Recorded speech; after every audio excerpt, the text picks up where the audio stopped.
Hello everyone, tonight on Margaret Radio, Health in Later Life, we are going to talk about something incredibly common, yet so often quietly endured. We are going to explore the gentle, persistent, and sometimes worrying presence of a dull head hurt, especially as we move into our later years. Imagine, for a moment, the feeling of the day winding down. The house is quiet, the evening light has softened, and you've settled into your favorite chair. It's in these moments of stillness that you might become aware of a subtle guest, one that didn't ring the doorbell but is simply there. It's not a sharp, alarming pain, but rather a low, steady hum of discomfort. A pressure behind the eyes, a gentle tightness around your temples, a feeling that something is just a little off balance within your own head. This is the kind of sensation we often dismiss. We tell ourselves it's just tiredness, or perhaps we didn't drink enough water, or maybe it's the strain of looking at a screen for too long. And very often, we are right.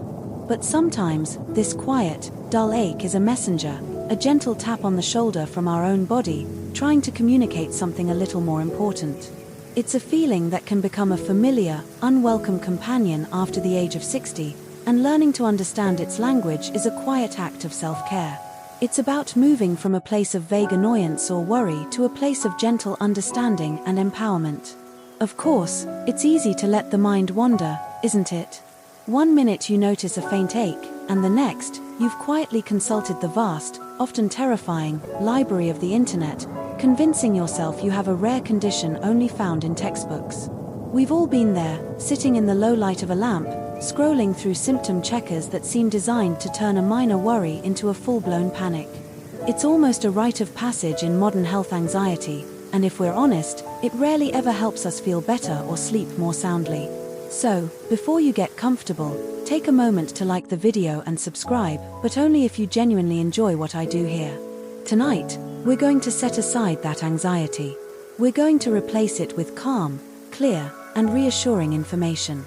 It's wonderful to think that as I speak these words, you are all settling in from different corners of the world. I invite you to share where you're listening from in the comments below, perhaps with your local time. It creates a lovely sense of shared peace, knowing we are all taking this quiet moment together, regardless of the miles between us. Now, dim the lights, maybe turn on a fan for that soft background hum, and let's ease into tonight's journey together. Let's begin by simply acknowledging that feeling. That dull, pressing sensation. It's not a dramatic pain, the kind that stops you in your tracks. It's more like a constant, low-level static in the background of your awareness. It might be something you wake up with, a faint shadow that follows you through your morning routine. Or perhaps it arrives in the afternoon, a slow creeping fatigue that settles in your skull long before bedtime. You might find yourself rubbing your temples without even thinking about it, a subconscious attempt to smooth away the tension. This experience, this specific type of head hurt, is our focus tonight. We're not here to cause alarm, but to bring a gentle, steady light to the topic, to understand it, and to learn how to respond to it with wisdom and care. So, you are settled in, feeling the quiet of the room around you, and you are simply acknowledging that dull, persistent pressure. Let's gently pull back the curtain on this feeling, not with the harsh light of a clinical examination, but with the soft, understanding glow of a bedside lamp. We want to understand its origins, the quiet symphony of factors that might be composing this particular piece of music in your head. The causes are often not a single, loud trumpet blast, but a collection of quiet violins, each playing a small, contributing note. One of the most common, and most frequently overlooked, sources of this dull head hurt is the very way we hold ourselves in the world. Think about your body right now, in this moment of rest. Is your head tilted slightly as you listen? Are your shoulders carrying a bit of the day's weight, pulled up ever so slightly towards your ears? This is the world of the tension headache, but let's give it a gentler name. Let's call it a posture whisper. It begins in the muscles of your neck and your upper back, the ones that work so tirelessly all day to keep your head balanced atop your spine. When these muscles become fatigued or strained, they can send referral signals, little messages of complaint, that your brain interprets as a dull, pressing ache in your head. Consider the simple act of reading a book. You're lost in a story, the world fading away as the words on the page come to life. You might not notice that for the past hour, your head has been tilted forward, your chin tucked down towards your chest. The muscles at the back of your neck have been stretched, held in a state of gentle but constant tension. They aren't screaming in protest, but they are whispering, and that whisper travels upwards, settling behind your eyes or wrapping around your head like a soft, tight band. It's the same when you are gardening, tending to your plants with care. You are focused on the soil, the leaves, the delicate petals, but your neck is held in a fixed, forward position. The joy of the activity is wonderful, but the physical habit can leave you with that familiar, nagging ache later in the day. Many people find themselves wondering, how can something so relaxing be the cause of my discomfort? And the answer lies in this gentle, sustained strain. It's a paradox of relaxation. Your mind is at ease, but your body is still hard at work. This posture whisper isn't just for activities. It's in our moments of rest, too. Think of your favorite armchair, the one that has molded to your shape over the years. It's a haven of comfort. But as you sink into its familiar embrace, does it encourage your shoulders to round forward? Does your head push against a cushion that is just a little too thick, or not supportive enough? Over time, these seemingly comfortable positions can teach our muscles a new, less than ideal way of being. They shorten, they tighten, and they forget how to fully relax. This chronic, low-level tension becomes their new normal, and the dull head hurt becomes its constant companion. It's a slow-building story, written chapter by chapter in the way we sit, the way we stand, and even the way we sleep. Your pillow, for instance, is a character of immense importance in this story. A pillow that is too high or too flat can force your neck into an unnatural angle for 8 hours straight. You wake up feeling not quite refreshed, with that familiar, low hum of a headache already present, a subtle greeting to the new day. Now, let's gently shift our focus from the physical frame of the body to its internal environment. Let's talk about water. It sounds so simple, almost too simple to be a significant factor. But the human brain is about 75% water, and it is exquisitely sensitive to its fluid balance. Dehydration is not always a dramatic event, a desperate thirst in a hot desert. More often, especially as we get older, it is a slow, creeping deficit that builds throughout the day. Our sense of thirst can become less acute with age, meaning you might not feel the urge to drink even when your body needs fluids. Picture your morning. You wake up, and perhaps the first thing you reach for is a warm cup of coffee or tea. It's a comforting ritual, a gentle start to the day. And while there is nothing wrong with that, these drinks are diuretics, meaning they gently encourage your body to release water. If you don't consciously replace that fluid, you begin your day already in a slight deficit. You get busy. Perhaps you have errands to run, or a project you're engrossed in at home. Hours can slip by, and the thought of pouring a simple glass of water just doesn't surface. Meanwhile, your body is functioning, your brain is working, and all of these processes are using up water. When the brain senses that its water reserves are dipping, it can trigger a protective mechanism. The brain tissue itself can slightly shrink, pulling away from the skull. This pulling action irritates the meninges, the membranes that surround the brain, and this irritation is what you perceive as a dull, aching head hurt. It's not a sign of damage, but a profound and direct request from your brain. Please, I need more water. The ache can be accompanied by a feeling of fatigue, a little bit of brain fog, a sense that your thoughts are moving just a bit more slowly. It's your body's gentle, built-in alarm system for low fluid levels. This brings us to the broader topic of what we consume. Our diet, the very fuel we provide our bodies, plays an intricate role in how we feel, and that certainly includes the presence of a head hurt. Let's stay with coffee for a moment. For many, caffeine can be a wonderful remedy for a headache. It constricts blood vessels, which can alleviate certain types of pain. However, if you are a regular consumer of caffeine, your body adapts. Your blood vessels get used to that daily constriction. If you then skip your usual morning cup, or have it later than usual, those blood vessels can rebound and dilate, or widen. This sudden change can trigger what is known as a caffeine withdrawal headache, often a dull, throbbing, and deeply unpleasant sensation. It's a classic example of how something that helps can also become a cause when its routine is disrupted. Beyond caffeine, consider the role of sodium. Many processed or pre-packaged foods, while convenient, are very high in salt. A high sodium intake can disrupt the delicate balance of fluids and electrolytes in your body, leading to fluid retention and an increase in blood pressure for some individuals. This shift in pressure isn't just felt in your arteries, it can be felt within the closed system of your skull, contributing to that feeling of dull, persistent pressure.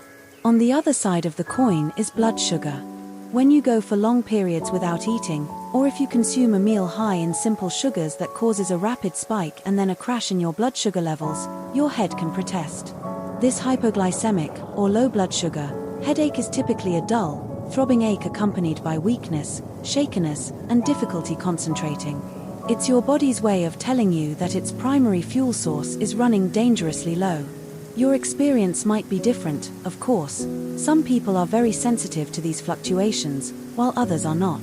It's about learning to listen to your own body's unique signals after you eat, or when you've waited too long for a meal. Let's now turn our attention to our senses, the very windows through which we perceive the world. Our eyes, in particular, are powerful players in the story of a head hurt. As we age, the lenses in our eyes naturally become less flexible, making it harder to focus on close objects, a condition many of us know as presbyopia. You might find you need reading glasses, or that your prescription needs updating more frequently. If you are using an outdated or incorrect prescription, your eyes are forced to work much harder to bring the world into focus. The tiny muscles inside your eye and around your eye socket are in a constant state of strain. This strain doesn't always stay in the eyes. It radiates. It travels along the nerve pathways, creating a classic eye strain headache, a dull ache felt primarily behind the eyebrows or at the front of the head. Think about the lighting in your home. Are you reading this in a dimly lit room? Or are you looking at a bright screen, a phone, a tablet, a television in an otherwise dark space? Both scenarios force your eyes to work overtime. Poor lighting makes you squint and strain to see clearly. The high contrast of a bright screen in a dark room causes your pupils to constantly adjust, fatiguing the muscles of the iris. You may not even be aware of this effort, but after an hour or two, you might notice that familiar dull pressure beginning to build. It's a gentle reminder from your visual system that it needs a break, or it needs a better environment to work in. Even glare from a window or an overhead light can be a subtle but persistent trigger for someone whose eyes have become more sensitive. And this leads us to a well-established health fact about how our bodies change after 60. It's not just our eyes, our entire nervous system can become more sensitized with age.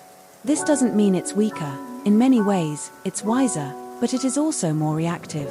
Think of it like an old, cherished musical instrument. Its wood has aged, and it resonates more deeply with every note.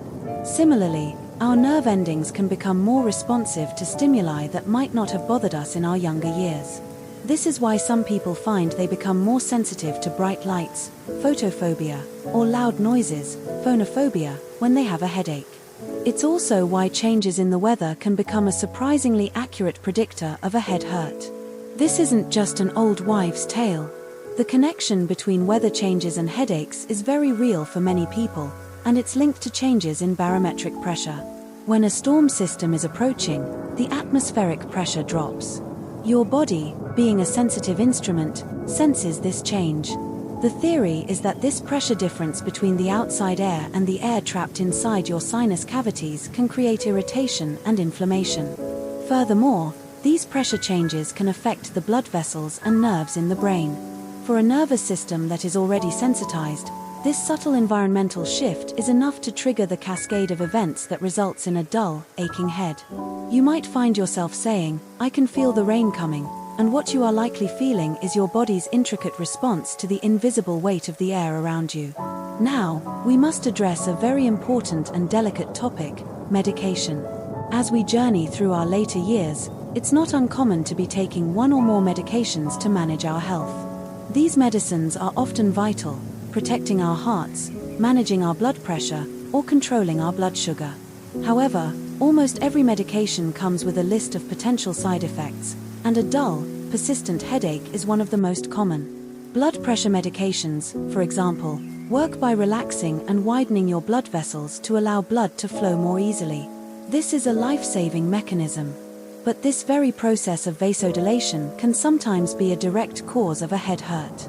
It's a side effect of the medicine doing its job correctly. This is a crucial point, so let's linger here with great care.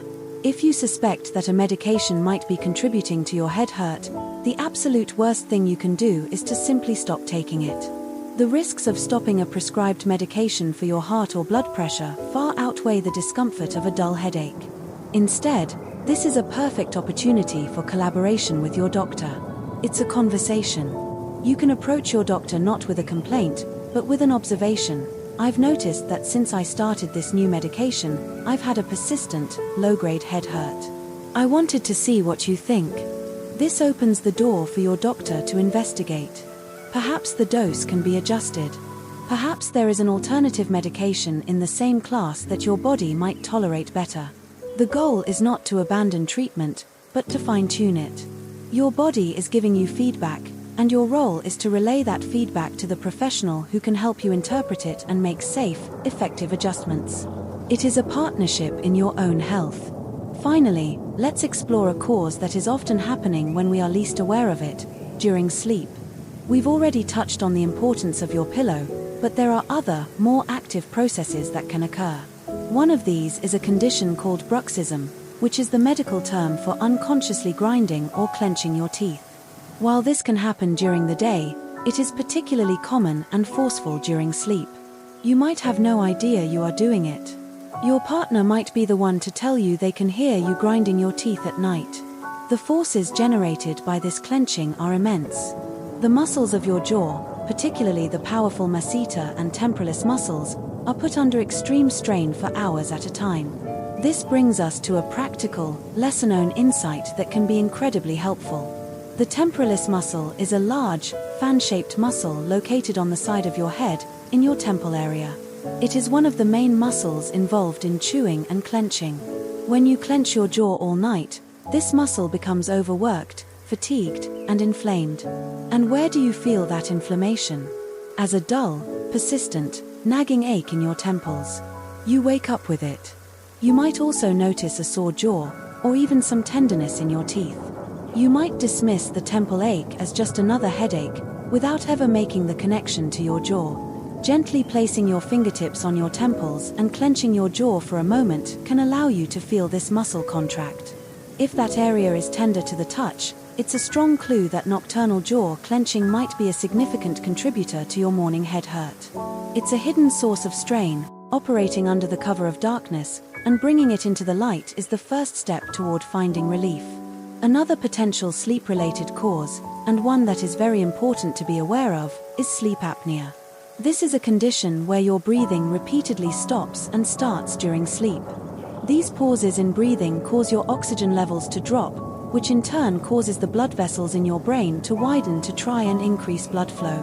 This widening, this vasodilation, is a well-known trigger for a morning head hurt. The headache associated with sleep apnea is often described as a pressing, dull ache that is present upon waking and typically resolves within a few hours of being upright. Other signs include loud snoring, waking up gasping for air, and significant daytime sleepiness. If this collection of symptoms sounds familiar, it's a very important conversation to have with your doctor, as sleep apnea has broader implications for your overall health. So you see, the story of your dull head hurt is not a simple one. It is a rich tapestry woven from many different threads. It is the thread of your posture, the way your body holds itself against gravity. It is the thread of your internal hydration, the delicate fluid balance within your brain. It is the thread of your diet, the fuel you choose and the timing of that fuel. It is the thread of your senses, the strain on your eyes in a world of small print and bright screens. It is the thread of your body's increasing sensitivity, its resonance with the world around it. It is the thread of the medications that support your health, and the thread of the unconscious habits you perform in your sleep. None of these threads alone is meant to be a cause for alarm. Rather, seeing them all laid out together is an invitation to become a gentle detective in your own life. It's an opportunity to cultivate a new level of awareness, to listen more closely to the subtle signals your body is sending. The head hurt is not an enemy to be vanquished. It is a messenger. And by taking the time to quietly and calmly investigate the possible sources of its message, you are already moving from a passive experience of discomfort to an active role of understanding and care. You are honoring the wisdom of your body, and that in itself is a powerful, healing act. The question is not simply why does my head hurt, but rather, what is my body gently trying to tell me today? And in that subtle shift of perspective, a world of possibility for relief and well-being begins to open up. And so, we find ourselves in this quiet space of understanding, holding the knowledge of these many threads in our hands. We have looked at them with gentle curiosity, and now comes the most empowering part of our journey together tonight. We are going to learn how to reweave them. We will explore the simple, tangible, and deeply kind things you can do to soothe the discomfort, to respond to the messenger, and to cultivate a greater sense of ease in your own body. This is not about fighting or resisting the feeling. It is about responding with gentle, consistent care. It is about becoming an active participant in your own comfort. Let's begin where we started our investigation, with that posture whisper. Remember the way a long afternoon spent reading, or a quiet evening in your favorite chair, can create a low hum of tension in your neck and shoulders? Let's learn how to answer that whisper with a language it understands, the language of gentle movement and release. You can even try this right now, if you feel comfortable. You don't need any special equipment, just the willingness to move slowly and mindfully. Let's start with a simple chin tuck. Sit comfortably, with your spine feeling long and your shoulders relaxed, letting them fall away from your ears. Now, without tilting your head down, gently draw your chin straight back, as if you are trying to make a double chin. You should feel a gentle lengthening sensation at the very back of your neck, right where it meets the base of your skull. Hold this for just a breath or two, a slow inhale, and a slow exhale. Then release. Let's try that again. Gently draw the chin back, feeling that subtle stretch. It's not about pushing to a point of pain, it's about finding the edge of the stretch and just breathing into it. This simple movement helps to counteract that forward head posture we so often adopt, reminding those tired muscles of their proper alignment. Now, let's add a gentle turn.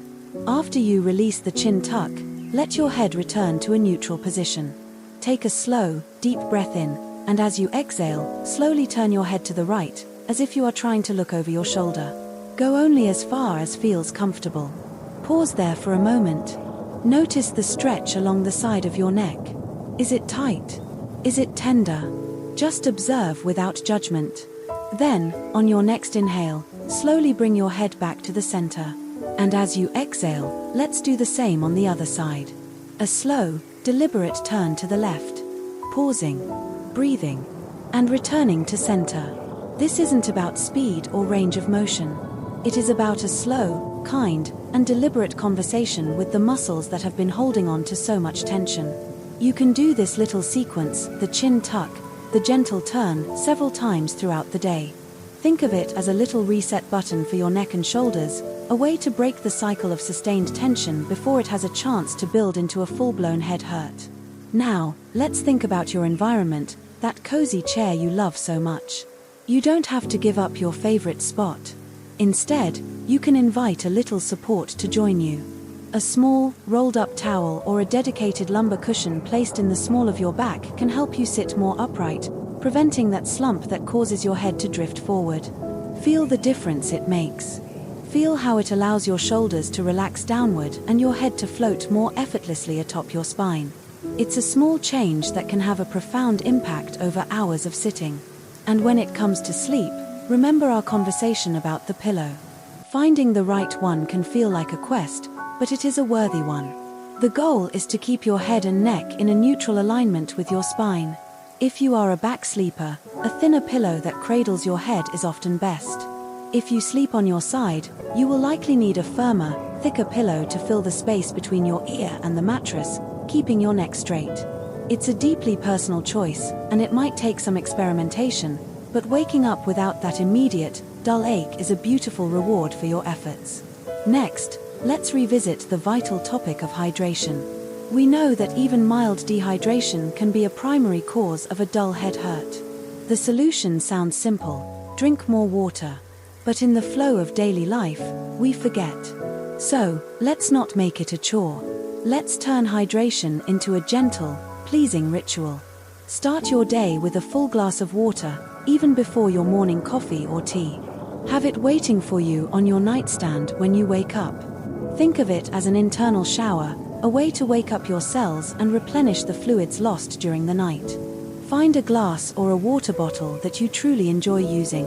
Maybe it's a beautiful glass that feels good in your hand, or a bottle that keeps your water perfectly cool. This small element of pleasure can transform the act from a duty into a delight. Try adding things to your water to make it more appealing. A slice of lemon or lime, a few crushed mint leaves, a slice of cucumber or a few berries can infuse your water with a subtle, refreshing flavor. It feels more like a treat. Another approach is to eat your water. Many fruits and vegetables have a very high water content. Think of the crispness of a cucumber, the juicy sweetness of a watermelon, the burst of a ripe tomato. Including these water-rich foods in your meals and snacks contributes to your overall hydration in a delicious way. You might be wondering how much you truly need to drink. The old rule of 8 glasses a day is a good starting point, but your own needs will vary based on your activity level and your environment. The best guide is the color of your urine. A pale, straw-like yellow is a good indication that you are well hydrated. It's a simple, private way to check in with your body throughout the day. While we are on the topic of consumption, let's approach caffeine and blood sugar with the same gentle, mindful approach. If you suspect caffeine withdrawal might be a factor in your head hurt, you don't need to quit abruptly. A sudden stop can be a shock to the system. Instead, you could try a gradual tapering. If you normally have 2 cups of coffee in the morning, try reducing it to 1.5 for a week. Then 1 cup the week after. You could also try switching one of your cups to decaffeinated coffee, which still provides the comfort of the ritual without as much of the chemical impact. For blood sugar, the key is consistency. Instead of large, infrequent meals, you might find your body responds better to smaller, more frequent ones. This helps to avoid those dramatic peaks and crashes. Try to include a source of protein, healthy fat, and fiber in each meal or snack. A handful of almonds, an apple with a spoonful of peanut butter, or a small bowl of yogurt can provide a slow, steady release of energy, keeping your blood sugar stable and that low blood sugar head hurt at bay. This isn't about restrictive dieting, it is about providing your body with a steady, reliable source of the fuel it needs to feel its best. Now, let's bring that same kindness and care to your senses, especially your hardworking eyes. If you suspect eye strain is a contributor, the first and most important step is to ensure your eyeglass or contact lens prescription is up to date. An eye exam can not only correct your vision but also rule out other issues. Beyond that, you can practice what is known as the 20-20-20 rule. It's beautifully simple. For every 20 minutes you spend looking at a screen or focusing on a book, take a 20-second break to look at something that is at least 20 feet away. Find a window and look at a tree in the distance. Let your eyes relax their focus. This tiny pause allows the small muscles in your eyes to rest, preventing them from becoming overworked. Another deeply soothing practice for tired eyes is palming. Rub your hands together briskly for a moment until they feel warm. Then, gently close your eyes and cup your warm palms over them, without applying any pressure to the eyeballs themselves. The darkness is restful, and the gentle warmth from your hands helps the muscles around your eyes to release their tension. Sit like this for a minute or two, just breathing slowly and deeply. You can feel the strain melting away. And remember to check your lighting.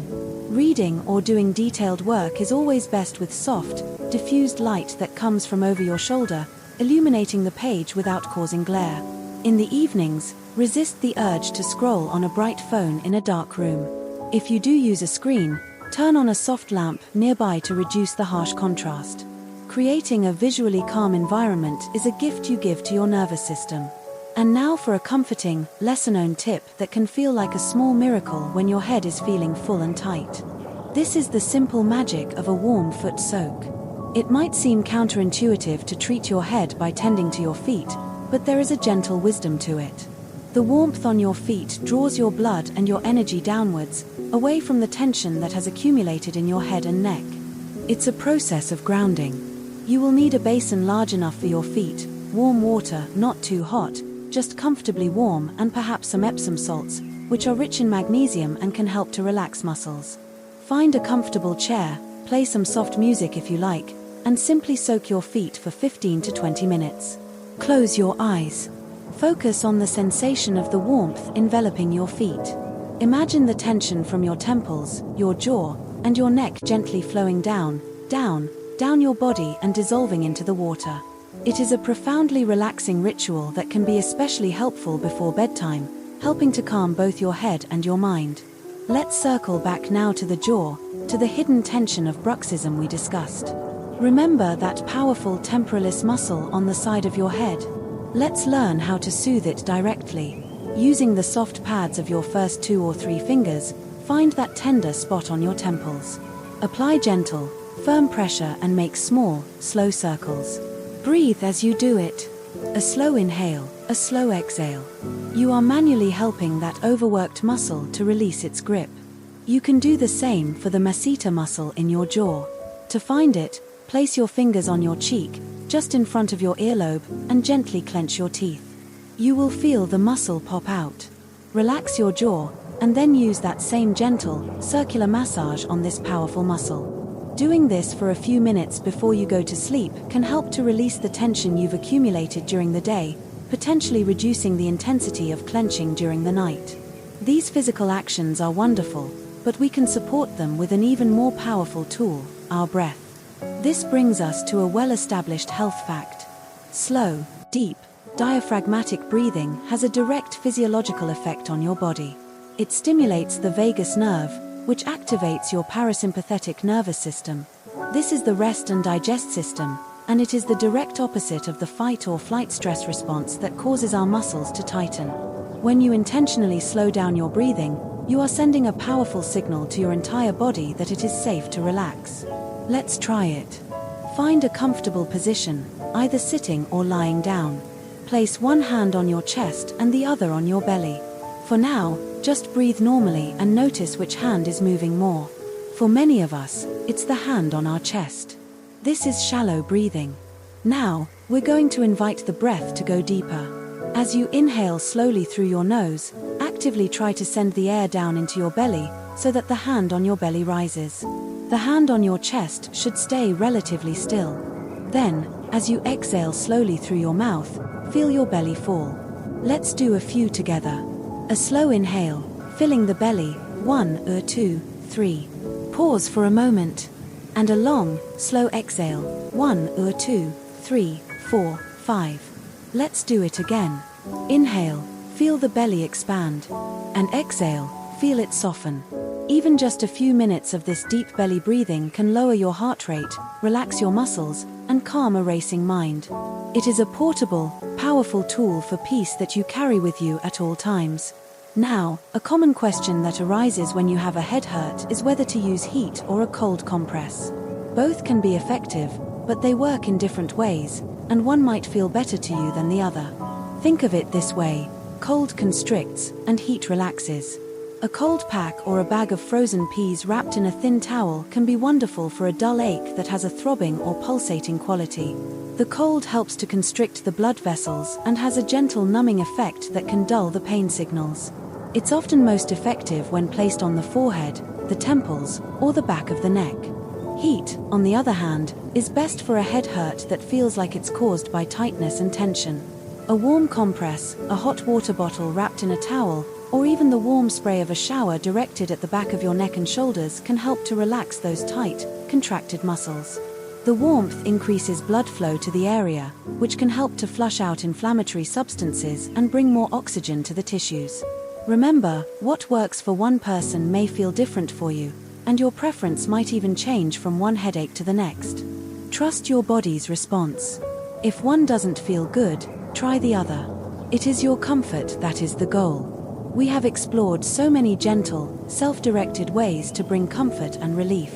These are your tools for daily care. But there is one more tool, and it is perhaps the most important of all: the wisdom to know when to seek a partner in your care.